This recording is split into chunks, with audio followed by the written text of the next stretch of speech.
심신일여라고 하는 말이 있습니다. 몸과 마음이 하나와 같다라고 하는 뜻입니다. 이 말처럼 우리의 몸, 우리의 마음은 이 몸과 마음은 아주 밀접한 관련이 있습니다. 몸이 아프면 마음도 염려가 되고 불편하고, 또 몸이 건강하면 마음도 평안해지기 마련입니다. 더군다나 몸이 오랫동안 아프면 당연히 마음에도 깊은 시름이 생깁니다. 오늘 우리에게 주시는 이 말씀에는 몸도 아프고 마음도 아픈 한 여인이 등장하고 있습니다. 이 여인은 혈루증이라고 하는 병을 앓고 있었습니다. 현대적인 병명으로는 만성 하혈증과 같은 병으로 알려져 있습니다. 레위기 15장에는 이 혈루증을 부정한 것으로 규정하고 있습니다. 그래서 율법대로라면 오늘 본문의 이 여인은 다른 사람과 접촉하는 것이 엄격히 금지되어 있었습니다. 공공장소는 물론 성전에 들어가는 것도 불가능한 일이었습니다. 이 병으로 인해 그녀는 여성으로서 누려야 할 품위와 가치를 잃고 수치심과 부끄러움을 느끼며 고통과 외로움 속에 살아야 했습니다. 한마디로 말하자면 병 하나로 인해 한 여인의 삶이 송두리째 무너져 있었습니다. 성경은 이 여인이 이 병을 얻은 지가 12해가 되었다 말씀하고 있습니다. 유대 문화에서 12라고 하는 숫자는 완전한 수를 의미합니다. 따라서 12회를 혈루증으로 앓았다는 것은 이 여인의 병이 깊을 대로 깊어져서 치유를 기대할 수 없는 상태였다는 뜻이기도 합니다. 또 성경은 그녀가 많은 의사를 찾아갔었지만 가진 것을 다 허비하고 아무 소용이 없었다 말씀하고 있습니다. 그러니까 어떤 사람도 어떤 약도 그녀에게 도움이 되질 못했습니다. 이처럼 그녀는 이미 막다른 길에 이르고 있었습니다. 어느 누구도 그녀에게 당신은 참으로 필요한 존재라고, 당신은 소중한 존재이니 꼭 나을 것이라고 이렇게 말해주는 사람이 없었습니다. 그러나 사랑하는 성도님들, 하나님께서는 언제나 그런 사람에게 가까이 다가오십니다. 여호와는 마음이 상한 자를 가까이 하시고 상한 갈대를 꺾지 아니하며 꺼져가는 등불을 끄지 아니하신다고 했습니다. 사람은 상처를 가진 자를 외면하고 또 약한 자를 부담스러워하는 경향, 그런 속성이 있습니다. 선한 사마리아인의 비유에서도 볼 수 있듯이 꺼져가는 등불 같은 인생을 못 본 채 그냥 지나치고자 하는 마음도 있습니다. 그러나 우리가 믿는 하나님은 다르십니다. 하나님은 상한 심령을 긍휼히 여기시는 분이시고 우리의 상처 위에 회복의 기름을 부어주시는 치료자이자 위로자가 되십니다.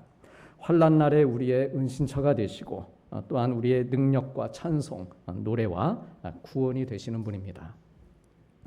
오늘 본문의 여인에게도 이러한 하나님의 은혜와 구원이 준비되고 있었습니다. 그리고 그 구원의 길은 전혀 예상치 못한 소문을 통해 들려왔습니다. 우리 다 함께 26절, 27절 말씀을 화면으로 같이 보시겠습니다. 아무 효험이 없고 도리어 더 중하여졌던 차에 예수의 소문을 듣고 무리 가운데 끼어 뒤로 와서 그의 옷에 손을 대니. 아멘. 당신은 통신 수단이 잘 발달하지 않았기 때문에 사람들은 들려오는 소문, 그런 소문 하나하나에 귀를 기울이게 되었고 또 마음을 쓰면서 그것이 때로는 삶의 방향을 정하기도 했습니다. 오늘날도 크게 다르지 않습니다. 통신 수단이 잘 발달이 되어 있지만 들려오는, 오프라인을 통해서 들려오는 여러 가지 소문들, 그 얘기들에 우리가 또 민감하게 반응하기도 합니다. 그런데 어느 날 이 여인의 귀에 그녀의 인생을 뒤바꿀 만큼의 놀라운 소문이 들려온 것입니다.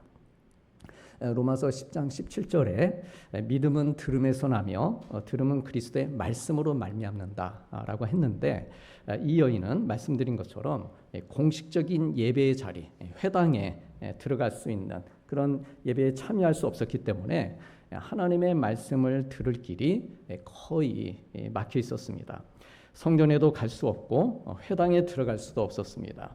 그런 그녀가 말씀을 들을 수 있는 유일한 기회가 있다고 한다면 시장터나 사람들 사이를 숨어 지나다니다가 듣는 것뿐이었는데, 바로 그런 자리에서 우연찮게 사람들이 수군대는 소리 가운데, 그러니까 본인에게 한 얘기도 아닙니다. 사람들이 수군대는 그 소리 가운데 예수님에 대한 소문을 들은 것입니다.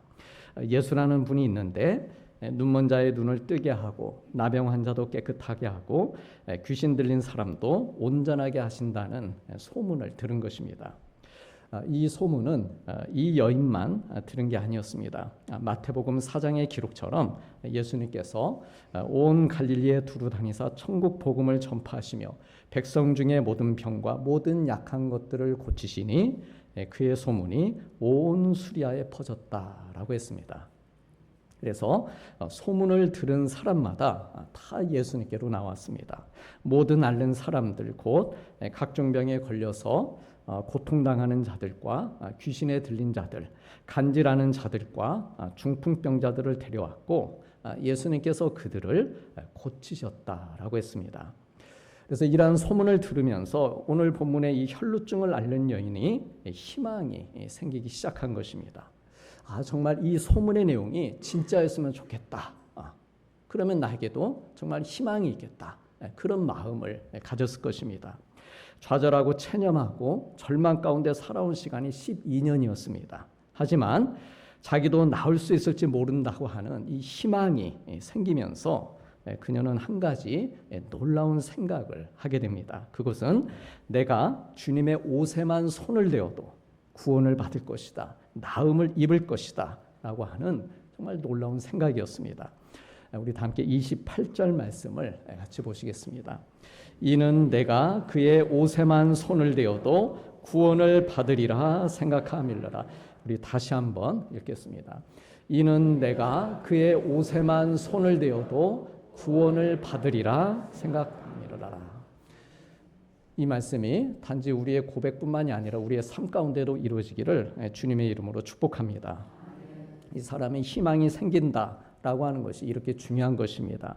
희망을 품는 순간 새로운 생각들이 떠오르게 되고 생각이 달라지는 것입니다. 눈빛도 달라지고 말도 달라지고 걸음걸이도 달라집니다. 희망은 단순히 기분이 좋아지는 감정이 아닙니다. 희망은 믿음의 문을 여는 열쇠입니다. 희망이 생기면 어떻습니까? 할 수 있다라고 하는 생각이 들고 그래 한번 해보자라고 하는 용기와 추진력이 생기는 것입니다. 하나님께서 나를 도와주실 것이다 라고 하는 믿음이 그런 희망 가운데 생기는 것입니다. 좀 전에 28절 말씀을 다시 보면은요, 내가 그의 옷에만 손을 대어도 구원을 받으리라 생각했다라고 했습니다. 여기에서 이 생각함 일러라라고 하는 말을 성경 원문에 보면 반복적인 행위를 나타내는 미완료, 그러니까 완료된 게 아닙니다. 이렇게 생각한 것이 끝난 게 아니라는 것이죠. 그 생각이 미완료 동사 시제로 되어 있습니다. 다시 말해서 이 여인은 이러한 생각을 한두 번 하고 끝낸 게 아니라 내가 지금 무슨 생각하는 거야? 말도 안 되지. 이렇게 생각한 것이 아니고 그녀의 마음으로 그녀의 입술로 계속해서 내가 예수님의 옷에만 손을 대어도 내가 구원을 받을 것이다. 내가 예수님의 옷에만 손을 대어도 나음을 입을 것이다.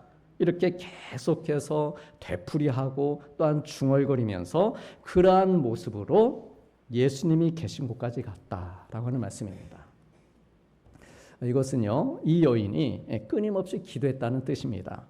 길을 걸으면서도 밥을 먹으면서도 또 사람들 사이를 비집고 들어가면서도 소리를 내어서 비록 크게 기도할 수는 없었지만 하늘을 향해서 간절히 부르짖는 그런 마음으로 내가 예수님의 옷에만 손을 대어도 정말 구원을 받을 것이다. 그렇게 기도를 드린 것입니다. 예수님이 어떤 분일까? 본 적이 없었습니다. 예수님 그분은 어떤 분일까? 궁금하기도 하고 또 한편으로는 두렵기도 하고 이 병이 낫기를 사모하면서 간절한 마음으로 기도한 것입니다. 우리도 하나님께 기도할 때 그런 경험들이 있을 것입니다. 우리 하나님은, 예수님은 내가 드리는 이 기도에 나의 이 상태, 나의 이 마음에 대해서 어떻게 반응을 보이실까 궁금하기도 하고 또 두렵기도 하고, 하지만 중요한 것은 그러한 우리의 마음을 계속해서 되뇌면서 하나님 앞으로 가지고 나아가는 것입니다. 이처럼 12년 동안이나 혈루증을 앓던 여인은요, 그녀의 지나온 세월 가운데 가장 중요한 순간, 그녀에게 매 순간이 정말 가장 중요한 순간들이었을 것입니다. 이 의원을 찾아가고 저 의원을 찾아갈 때에도 매일 그녀에게는 매 순간순간마다 그때 그 당시가 그녀에게는 참으로 중요한 순간들이었을 것입니다. 예수님께로 나아가는 이 순간도 크게 다르지 않았습니다. 그녀의 인생에서 정말 중요하고 소중한 그런 시간을 맞이하고 있는데 계속해서 그녀의 마음으로 되뇌이고 또 되뇌면서 기도로 맞이하고 있었습니다. 우리 사랑하는 성도님들, 인생의 중요한 순간은 기도로 맞이하는 것입니다. 야곱이 그랬고 다윗이 그랬습니다. 스데반이 또한 그랬고 우리 예수님께서 인생의 가장 중요한 순간, 공생에서 가장 중요한 순간 십자가를 앞에 두시고 기도하면서 그 중요한 시간을 맞이한 것입니다. 그래서 그녀의 기도는요, 단순한 어떤 주문이 아니라 믿음의 기도이자 선포였습니다. 무작정 자기에게 어떤 유리한 결과를 끌어내려는 그런 욕심이나 집착이 아니라 내가 정말 그분의 옷에 내 이 손만 대어도 내가 구원을 받을 것이다 라고 하는 정말 간절하면서도 어린아이와도 같은, 얼마나 어린아이와 같은 마음입니까? 그 마음이 정말 순수한 그런 믿음의 표현을 그녀는 드렸습니다. 이러한 기도는 성경 곳곳에서 만나볼 수 있습니다. 특히 시편 42편, 43편을 보면 똑같은 말씀으로 이 여인이 드렸던 기도와 똑같은 영적인 태도, 믿음의 자세를 발견할 수 있습니다. 우리 다 함께 읽어보시겠습니다. 내 영혼아, 네가 어찌하여 낙심하며 어찌하여 내 속에서 불안해하는가? 너는 하나님께 소망을 두라. 그가 나타나 도우심으로 말미암아 내가 여전히 찬송하리로다. 아멘. 바로 이 시편의 이 고백, 이 간구가 오늘 본문에 나오는 이 여인의 그러한 마음이었고 그러한 기도의 모습이었습니다. 좀 전에 읽으신 이 시편의 간구도 단지 낙심하는데 내가 어쩌지, 낙심이 되는데 어쩌지, 내가 불안해하고 있는데 어쩌지, 단지 이 시편 기자의 마음을 달래고자 하는 기도가 아니었다라고 하는 것이죠. 낙심하고 정말 절망스러워 보이는 그런 상황 가운데 하나님을 바라보면서 자기 스스로에게 믿음을 선포하는 그런 믿음의 선언이었습니다. 불안한 상황, 여전히 바뀌지 않을 것 같은 이 낙심되는 현실임에도 불구하고 그러나 나는 하나님께 소망을 둔다라고 자기 영혼을 향해서 명령하고 있는 것입니다. 혈루증을 앓는 여인도 마찬가지였습니다. 몸은 여전히 아팠습니다. 사람들의 시선은 차가웠고 현실은 아무것도 나아지는 게 없었지만 그녀는 자기 영혼을 향해 선포했습니다. 나는 지금 이 길로 예수님을 찾아갈 것이고 만날 것이다. 그분의 옷에만 손을 대어도 나는 나을 것이다. 주님이 나의 유일한 소망이시다. 이렇게 명령하고 또 명령하면서 그 가는 길에 포기하지 않고 되돌아오지 않고 예수님께로 간 것입니다. 사랑하는 성도님들, 요즘 우리 성도님들의 마음과 입술에는 어떤 기도가 반복되고 있습니까? 없는데요. 그러면 곤란합니다. 뭐든지 계속해서 뭔가를 붙잡고 내가 하나님께 반복해서 구하고 또 구하는 그런 기도의 제목들이 우리가 있어야 되는 것입니다. 현재 나에게 주어진 상황이 이 상황이 앞으로 어떻게 흘러갈지 몰라서 그래서 궁금하기도 하고 또 한편으로 두렵기도 하고 또 어떤 분들에게는 기대가 되고 설레는 일일 수도 있을 것인데 그래서 더욱 내가 같은 내용으로 반복하고 있는 기도, 그 기도가 어떤 기도인가 하는 것이죠. 우리 성도님들의 그 반복되는 기도 속에 믿음이 살아있기를 바랍니다. 그 반복되는 기도 속에 오직 하나님께만 소망을 두시길 바랍니다. 그렇게 믿음이 살아있고 또 하나님께 소망을 두는 기도를 드리면서 주님의 역사하심을 경험하고 응답을 받을 때까지 그 기도, 그 반복되는 기도 멈추지 않고 계속해서 주님의 이름으로 구하고 또 구하는 가운데에 우리 주님을 만나는 은혜의 보좌 앞으로 나아가시기를 축복합니다. 우리를 정말 힘들게 만드는 것은요, 내가 만나는 어떤 힘든 상황이라기보다는 그 상황에 대한 잘못된 해석일 때가 많습니다. 나에게 유리한 상황이든 불리한 상황이든 정말 중요한 것은 그 상황을 믿음의 눈으로 바라보고자 하는 해석입니다. 그래 우리가 하나님께 소망을 두고 내가 하나님께 기도하는 이유 가운데 하나는 상황에 대해서 잘못된 해석을 하지 않고 믿음으로 해석하기 위해서입니다. 내가 하나님 앞에 무릎 꿇고 계속해서 이 상황을 놓고 반복하면서 기도하고 나아가고 있는데 하나님께 그렇게 기도하는 것이죠. 하나님, 제가 이 상황을 믿음 없이 잘못 해석하지 않기를 원합니다. 정말 믿음으로 이 상황을 해석할 수 있도록, 그러기 위해서는 계속해서 하나님 앞에서 무릎 꿇고 기도하는 그 시간을 통해서 그 상황이 이런 상황이 처음에는 내가 보지 못했는데 이 상황으로 하나님께서 나를 이끄시는구나. 그 상황이 해석이 되고 믿음이 그 가운데 또한 자라게 되는 것입니다. 오늘 본문의 혈루증을 앓던 이 여인을 보면은요, 그녀는 예수님에 대한 놀라운 소문, 이 복음의 소식을 들으면서 자기에게 처한 상황을 지난 12년 동안과는 다르게 해석을 하기 시작합니다. 자기를 고통스럽게 하고 절망에 빠뜨렸던 이 혈루증이라고 하는 이 상황, 똑같은 상황입니다. 근데 이 상황을 이제는 내가 그분의 옷에만 손을 대어도 구원을 받을 것이다라고 하는 믿음으로 해석을 한 것입니다. 그녀는 그동안 힘들고 아픈 일이 생길 때마다 자기 자신과만 대하며 살아왔습니다. 그리고 그러다 보니 입에서 나오는 말들이 아무래도 늘 부정적인 말들일 수밖에 없습니다. 나는 안 된다. 자기에게 얘기하는 것이죠. 이번에도 고치지 못할 것이다. 나는 망할 것이다. 나는 쓸모없는 사람이다. 아무도 내 마음을 이해하지 못한다. 하나님도 나를 버리셨다. 자기 스스로에게 말하면서 오히려 더 큰 상처를 주고 믿음도 잃어버리고 외로움으로 가득한 말들만 나오게 되는 것입니다. 그러나 주님에 대한 소문을 들으면서 이 여인은 자신과의 대화 가운데에 예수님을 포함시킨 것입니다. 자기 인생에 예문이 없었습니다. 예수님은 그동안. 그러나 이제는 자기 인생에 예문이 없었던 예수님을 알게 되었고 적극적으로 고백하며 예수님을 찾아 나서고 있는 것입니다. 우리의 신앙도 그렇습니다. 우리의 신앙이 성숙해 가면 갈수록 나하고만 혼잣말하는 시간, 염려하는 시간, 고민하는 시간이 줄어들게 됩니다. 우리는 나름 사색한다고 나 홀로 고독을 씹으면서 생각하지만 그게 별로 큰 유익이 없습니다. 대신에 나와의 대화 속에 예수님을 포함시키게 되면 다르게 된다 하는 것이죠.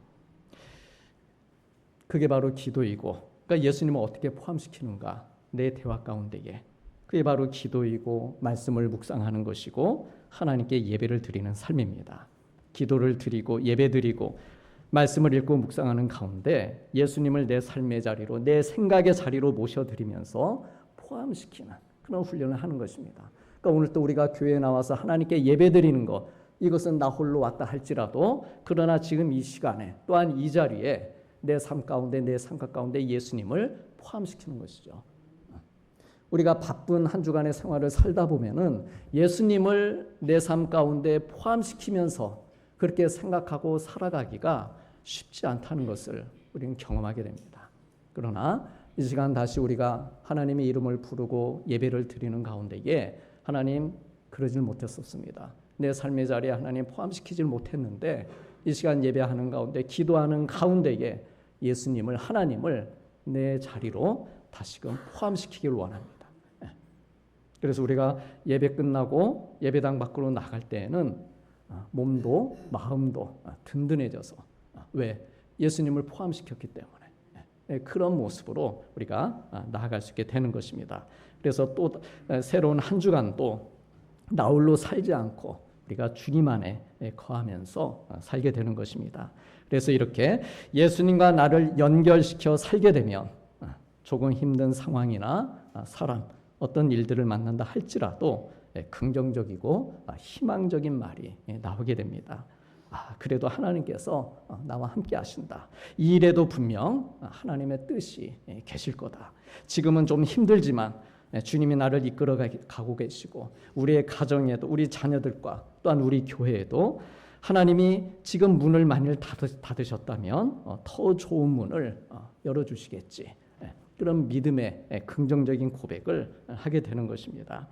이러한 고백들은요, 우리의 마음뿐 아니라 마침내 나의 상황까지도 변화시키는 그런 강력한 영적인 힘을 가지고 있습니다. 분명히 상황까지도 바뀔 수 있다라고 하는 것이죠. 그리고 오늘 본문의 여인에게도 그녀의 상황이 변화되는 그런 놀라운 역사가 일어나게 된 것입니다. 여인은 그녀가 계속해서 반복해온 고백처럼 예수님의 뒤로 와서 주님의 옷에 손을 가져다 댑니다. 그리고 이어지는 말씀에 보면 29절에 이에 그녀의 혈루근원이 곧 말랐고 병이 나은 줄을 몸에 깨달았다라고 했습니다. 혈루의 근원이 말랐다, 병이 나았다라고 하는 것은요, 그녀의 인생이 새롭게 시작되었다는 것을 의미합니다. 끝이라고 생각했던 그 막다른 곳에서 길이 열리는 은혜를 받은 것입니다.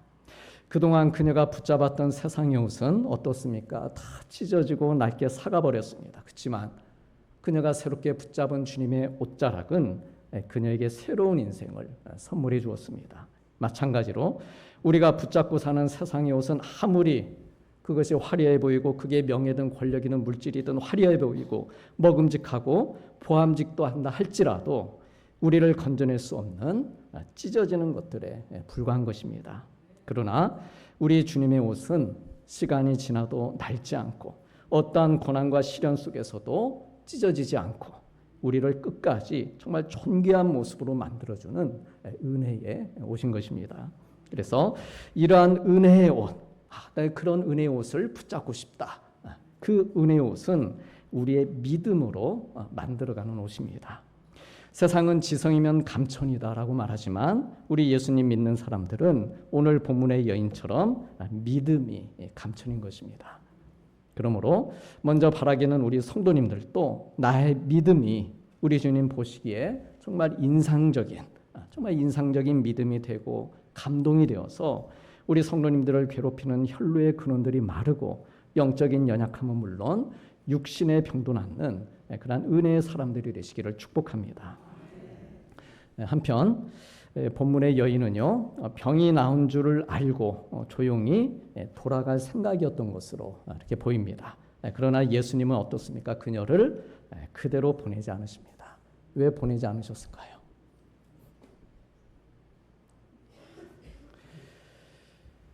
주님의 옷에 누가 손을 댔는지, 그러니까 능력이 빠져나간 걸 아셨습니다. 누가 댔는지 알아내시고 사람들 앞에 세우고자 하십니다. 이 순간은 여인에게 굉장히 두려운 상황이었을 것입니다.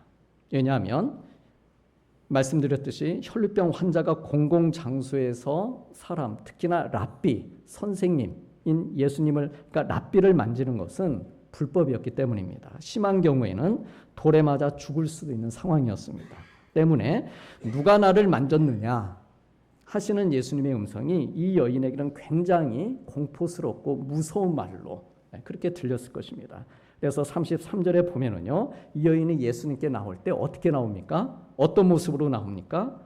두려워하고 떨며 나왔다라고 했습니다.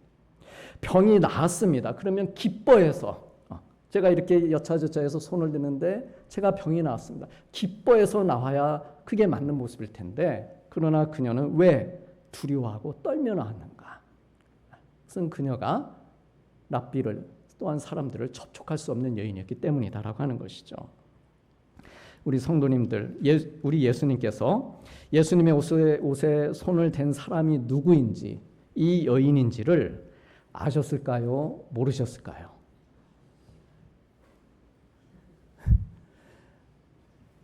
분명히 오늘 말씀에 그 내용이 있습니다. 이 여인이 누군지를 아시고 이렇게 하셨다. 아시고자 하셨다. 그러니까 여인, 그러니까 남자가 붙잡을 수도 있고 여자가 붙잡을 수도 있는데 여인이라고 특정해서 말씀을 기록하고 있습니다. 아셨다는 것이죠.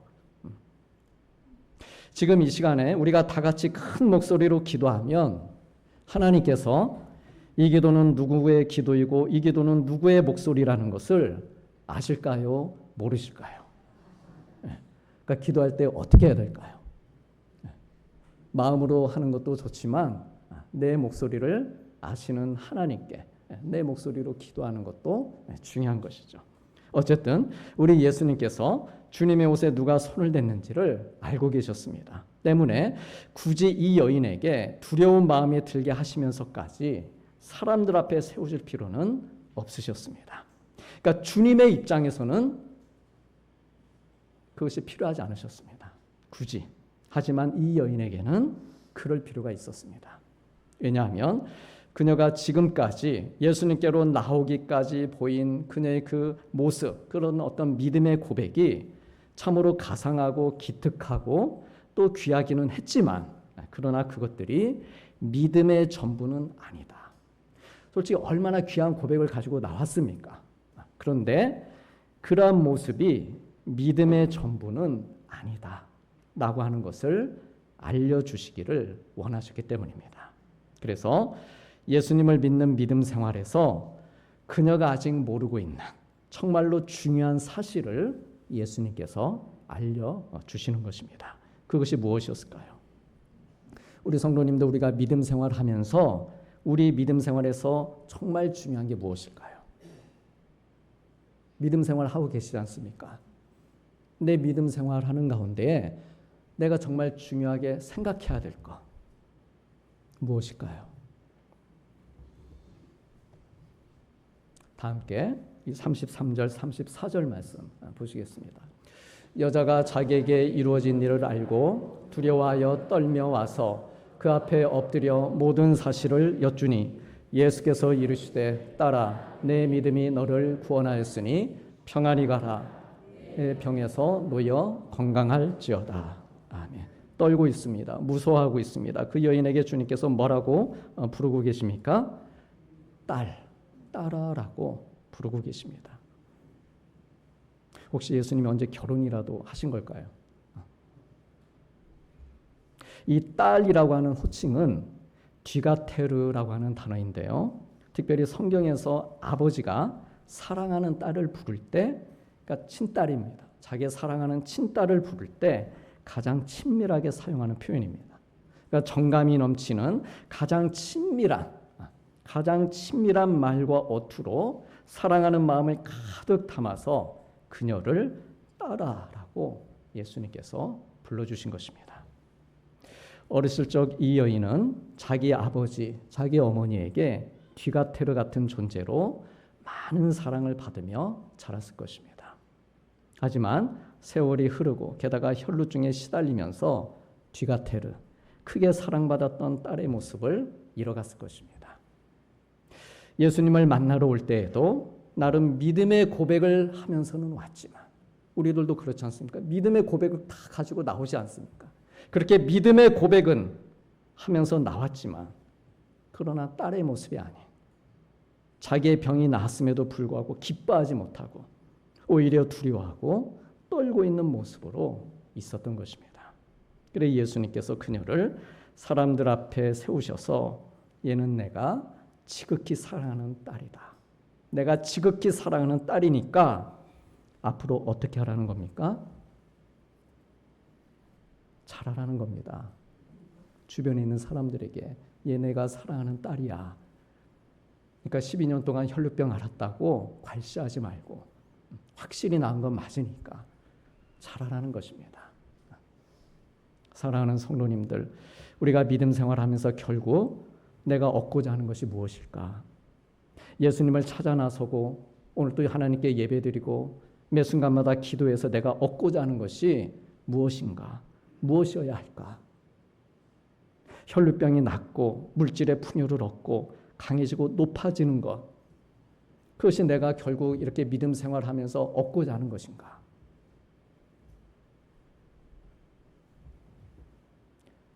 이러한 모든 것들보다도 더 중요하고 더 필요한 것은 하나님과 내가 아버지와 딸이 되고 아버지와 아들이 되는 것입니다. 즉 우리의 믿음의 완성은 내가 하나님의 자녀가 되는 것입니다. 주님이 오시는 그날까지 하나님의 자녀로 살아가는 것입니다. 그래서 내가 아버지의 딸이 되고 아들이 되는 이 관계를 유지할 때 그 다음 이어서 주님이 주시는 말씀들도 의미가 있는 것입니다. 함께 34절 말씀 화면으로 보시겠습니다. 딸아, 내 믿음이 너를 구원하였으니 평안히 가라. 내 병에서 놓여 건강할지어다. 저기 나오는 저 붉은색으로 돼 있는 구절들 가운데 딸아까지 포함해서 우리 성도님들 어떤 게 가장 중요한 단어라고 생각합니까? 각각 따로따로 놓고 보면 믿음도 구원도 평안도 건강도 다 중요한 것이죠. 우리 살아갈 때. 그런데 저 안에서 저 말씀의 역학관계 안에서 어떤 말씀이 가장 중요한 단어인가?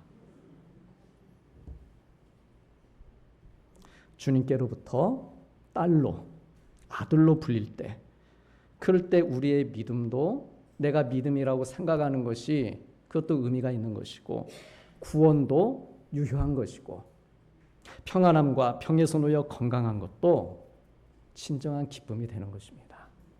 딸을 놓치고서, 아들을 놓치고서는 아무런 의미가 없는 것입니다. 만일 이 여인이 병만 낫고 그냥 집으로 돌아갔다면 그녀에게 온전한 믿음도 평안도 없었을 것입니다. 언젠가는 그녀의 육신이 쇠할 날이 올 것인데 그때가 되면 또다시 염려하고 절망하는 게 우리 인간입니다. 그래서 예수님께서 이 여인으로 하여금 딸이라고 불리는 따뜻한 사랑을 느끼고 주님과의 친밀함을 경험하는 그 상태에서 진정한 의미에서의 나음, 그녀가 처음에 내가 구원을 받을 것이라 하고 나왔는데 그 구원을 받게 해주신 것입니다. 그러니까 그녀가 깨닫게 되는 것이죠. 아, 이게 구원이구나. 내가 주님의 옷에만 손을 대도 구원을 얻을 것이라고 했는데 다른 게 구원이 아니고 하나님, 예수님께로부터 하나님께로부터 내가 딸이라 불리는 것, 이것이 구원이구나. 그녀는 깨닫게 되었을 것입니다. 그러면 성도님들, 예수님과 오늘 본문에 이 여인 사이에 있었던 이 일, 정말 놀랍고 아름다운 일인데 이 일이 소문이 났을까요? 안 났을까요? 어떻게 하십니까? 소문이 났습니까? 났을까요? 안 났을까요? 아, 좀 믿음이 대단하신 분들. 예. 예수님의 옷에 손을 댄 이 여인의 이야기가 그녀의 이야기만으로 끝나지 않았습니다. 오늘 본문 우리가 마가복음 5장을 읽었는데요. 그 바로 다음 장 6장에 보면 이렇게 기록하고 있습니다. 우리 다 함께 6장 56절 같이 보시겠습니다. 아무데나 예수께서 들어가시는 지방이나 도시나 마을에서 병자를 시장에 두고 예수께 그의 옷가에라도 손을 대게 하시기를 간구하니 손을 대는 자는 다 성함을 얻으리라. 아멘. 우리 성도님들은 이 구절을 아신 것이죠? 네. 오늘 본문의 여인의 일이 있고 난 후에 어떻습니까? 예수님의 옷에 손을 대는 일이 유행이 되어버린 겁니다. 이게 유행이 된 거죠. 이제는 뒤에 와서 되지도 않습니다. 아주 당당하게 편안한 마음으로 자유하게 누구든지 예수님의 옷가에 손을 댈 수 있게 이렇게 환경이 이렇게 만들어진 것입니다. 그리고 손을 대는 자는 다 나음을 입었습니다. 혈루증을 앓던 여인과 같은 믿음을 가진 제2의, 제3의 사람들이 수도 없이 나왔습니다.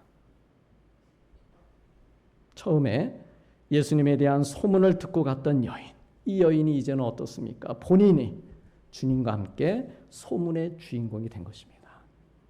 그래서 아프고 캄캄한 절망 속에 살던 사람들이 자기들도 나도 예수님의 옷가에라도 손을 대면 낫는다.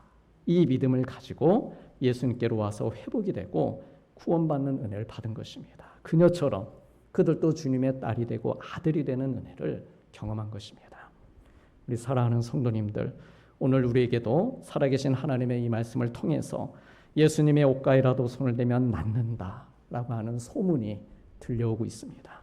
정말 굿뉴스 복음이 선포되고 있습니다. 그러므로 이 소문, 이 소식이 오늘 이 시간 하나님을 예배하고 있는 나를 위한 것이다. 이것을 믿고 나의 연약함을 주님께로 가지고 가서 주님의 옷가에라도 닿기를 위해 기도하며 간구하시길 바랍니다. 이미 주님은 우리 성도님들을 딸로 아들로 맞이해 주셨습니다. 그러니 아무 염려하지 말고 두려워하지 말고 주님께 우리 성도님들의 부족함과 연약함을 아뢰고 회복이 되며 구원받고 믿음이 온전해지고 주님이 주시는 평안을 누리시길 바랍니다.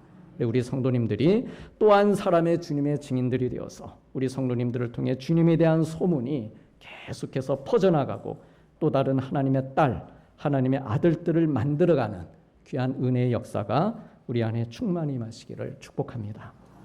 기도하시겠습니다. 열두해를 혈루증으로 알아온 한 여자가 있어 예수의 소문을 듣고 무리 가운데 끼어 뒤로 와서 그의 옷에 손을 대니 이는 내가 그의 옷에만 손을 대어도 구원을 받으리라 생각함일러라. 예수께서 이르시되 딸아 내 믿음이 너를 구원하였으니 평안히 가라 내 병에서 놓여 건강할지어다. 아멘.